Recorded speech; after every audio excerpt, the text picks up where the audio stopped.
Good morning mga bossing, Barako 2 from Chaong din to si sir. Ayan. Bali ito'y kargahan ng gulay. Ngayon ay ang sakit itong Barako to na sir ay nausok. Ayan. May gagawin tayo dito na simple lang muna na para malaman natin kung bakit minsan ay nausok, minsan ay hindi. Pag mainit na, saka lang siya umuusok ng dandahan. Pag nakaminor, ang tambutso, pagka ginanto nyo ay tuyo naman. Yan. Kaya yung ginawa natin noong nakaraan, talagang basa. Yan. Pag ginanyan mo, tuyo siya. Tuyo. O, wala. Ibig sabihin, meron lang ditong error na hindi maintindihan. Yan. Yan ha. Tuyo naman Tuyo siya. Kumbaga ito ay papasa siya sa smoke test kasi po walang masalat na carbon na pinarestro. Pero pagka mainit na at yung minor, saka lang siya uusok ng kulay puti. Yan. Tapos, malalaman natin kung talaga nakain ng langis. Subukan nating i-change oil. Kung mababawasan. Kagaya niya, may isang buwan na. Hindi na change oil sir na. Mag-iisang buwan. O yun, mag-iisang buwan. Kahit pa sabihin natin gamit yun, dahil hindi man nababasihan yung wala pang isang buwan o isang buwan, depende rin sa kilometers yun na natakbo. Kasi po kung babasihan natin yung kilometers, baka po sa sobrang layo na tinakbo, depende rin, baka masakop na natin yung 3,500 or 5,000 or hindi pa. Pwede rin gano'n kasi depende nga sa kilometers.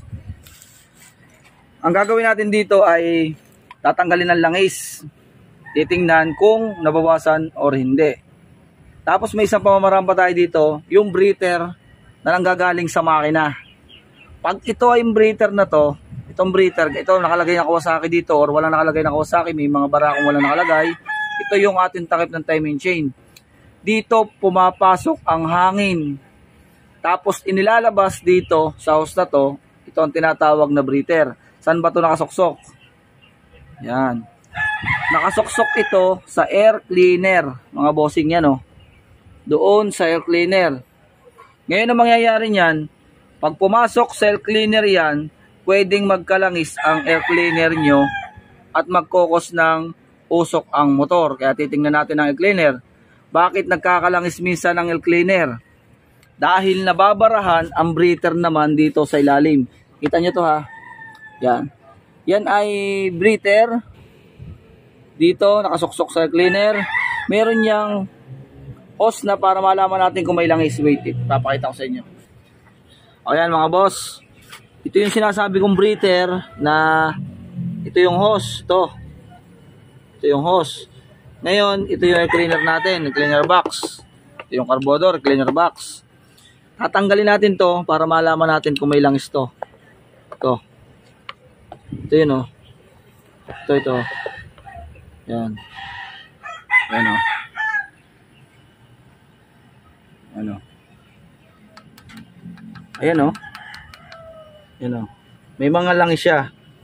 Ibig sabihin, yung langis na yan ay pwedeng magkalangis to tapos nahihigop ng karburador papunta sa piston kaya nausok. Yan. Checkin natin. Tapos isa pa, meron yan. Yung sinasabi ko sa inyong hose, pailalim ito. Meron yang hose dito, mga idol. Ito yan yan. Ito. Yan. Sasalaksakin natin yan. Kasi pwedeng barado to.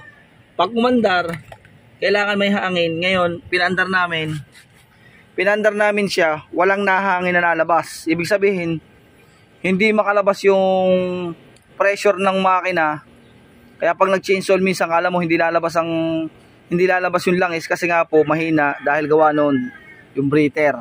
Kaya kailangan ay salaksakin nyo kasi gawa ng pag nag-uulan, gawa ng mga putik. Checkin muli natin to. Ayan mga idol basang-basa nga talaga ng langis. Kaya ang gagawin natin dito, yung breather niya ay kailangan yan ay sigurado. Kaya ito ay nag-uusok. Gawa ng breather na yun. Checkin natin. Sasalaksakin natin. Okay, tingnan natin mga idol. Yan, ito mga idol, kita nyo, punong-puno ng lupa yung hose. Sa breather niya sa ilalim yan. Yan, sasalaksakin natin yan. Kailangan kasi nalabas dito yung hangin pag naandar. Ngayon pag umandar kanina, walang nalabas. Tingnan natin. Ayan. Ano mga sir, kung may nalabas? Isuot mo yung kamay mo. Wala na. Wala. Wala nalabas na. Sige, tingnan natin. Barado yung pagkakasalaksak mo. Sa tingin mo, barado? Sa tingin mo, may lupa? Parang. Ha? Sige, sige. Sige. Palabasin mo yung lupang yan. Breather yan eh. Kasi pag nagbarado yan, sadyang uusok yung makina. Kaya minsan may usok, minsan may wala. Yan. Gawin muna natin yung procedure na hindi natin kakagastos. Kasi kahit mapalta natin kasi ng piston, ring valve seal yan, pag yan ay barado talaga, usok pa rin yan. Sayang lang. Yan. Sige. Tanggalin mo yan. O mga idol, ito na yung breather, nilabas namin. O. Sige, pandarin mo kuya. Pandarin mo. Obserbahan muna natin kasi. Yan, yan o, nabulaan o. Yan o, yan o. Yan, nakahangin na siya. Okay na to. Yan o. Ito na o. Yan. Pati pakaramdaman mo din sa daliri mo. Yan o. Nakahangin na yan. May inayang gawa nito eh. Ito yung labasan eh. Pero dapat eh, meron yan o. Yung pinaka-breather dun galing dun eh. Adugsong yan o. Yan o, meron o. Change oil natin yung langis para malaman natin kung nakain talaga o hindi. Kasi pwedeng pagkabarado nitong breather, sinira yung hangin ng galing doon sa sisirain yung valve seal at yung piston ring. Yun ang mangyayari kasi noon pag napabayaan nga itong breather na to. Kasi po napakahalaga ng breather na to. Kaya ito ginawa eh.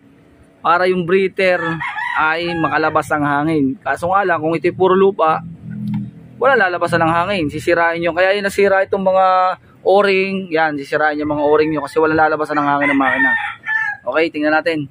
Check natin yung langis. Ayan mga idol, oh. Tingnan nyo yung langis, oh. Pero ito sa sobrang layo na tinatakbo, lagi daw tanawan. Tsaong to tanawan, nakakailang balik na kayo? Hindi lang 15. Hindi lang 15. Hindi lang 15 balik, nakababalik. Sobrang layo din, pasok na to sa millage na tinakbo. Ayan. Para sa akin, okay lang yung langis na natira kasi kung nausok talaga yan sa loob ng isang buwan or wala pa, dapat yan ay iga kung nausok talaga. Pero ito ay pasok lang to sa standard na kasi po pag ang barako ay nag-change oil kayo na napakatagal, minsan po wala pang 1 litro, okay lang yun. Kasi po pag nakain ng barako talaga, matitira lang dyan, minsan. Kung talaga nakain ng langis, matitira lang dyan 1 bote. Yun ang kalimitan. Pero ito, pasok to sa standard natin. Yan.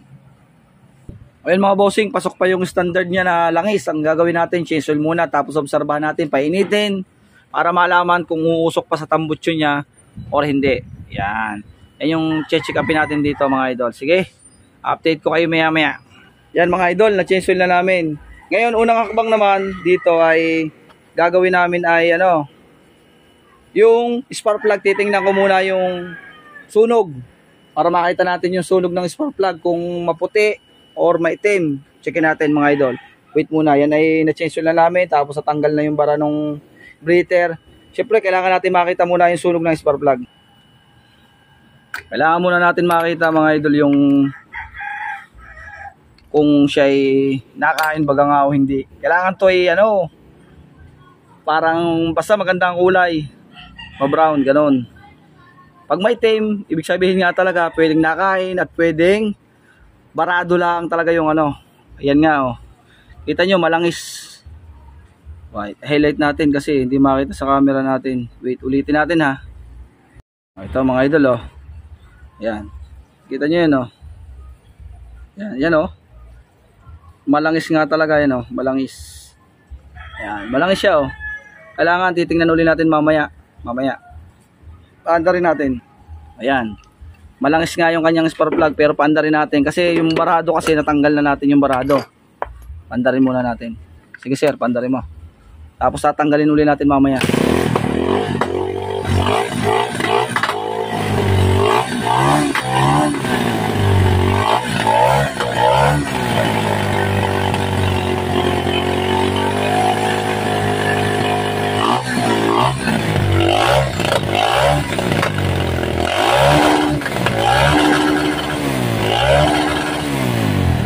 Siyang na ano eh, walang nalabas siyang usok. Pataya tayong gasolina eh. Wala naman siyang nalabas na usok. Talagang okay naman. Kaya checkin natin mamaya yung spark plug.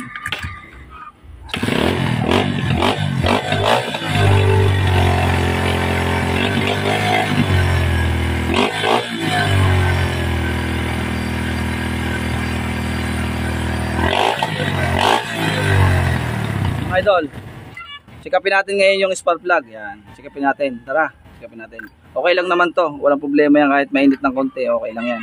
Basta tama yung kalas. Okay lang yan. Yan. Tingnan natin yung kulay kung nagbago. Kasi dapat to ay matutuyo.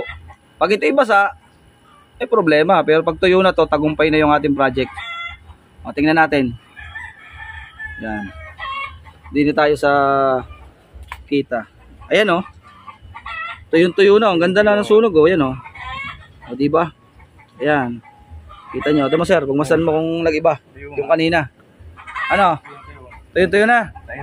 Ayan. Yan ang sinasabi ko. Kasi nga po yung hangin walang labasan. Kaya po siya ay nababasa. Ngayon o. Tingnan nyo po. Kaunting andar lang. Tuyong-tuyo na. At talaga napakaganda ng sunog o. Quality yung sunog niya o. Ayan o. Yan o, ang ganda ng sunog niya. Wala talagang langis. Tuyong-tuyo siya. Yan, mamaya lalo na yan. Magba-brown yan lalo. Okay na to. Okay na nga daw. Wala na nga daw usok.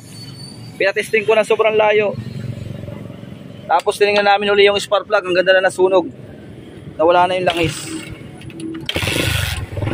Ano?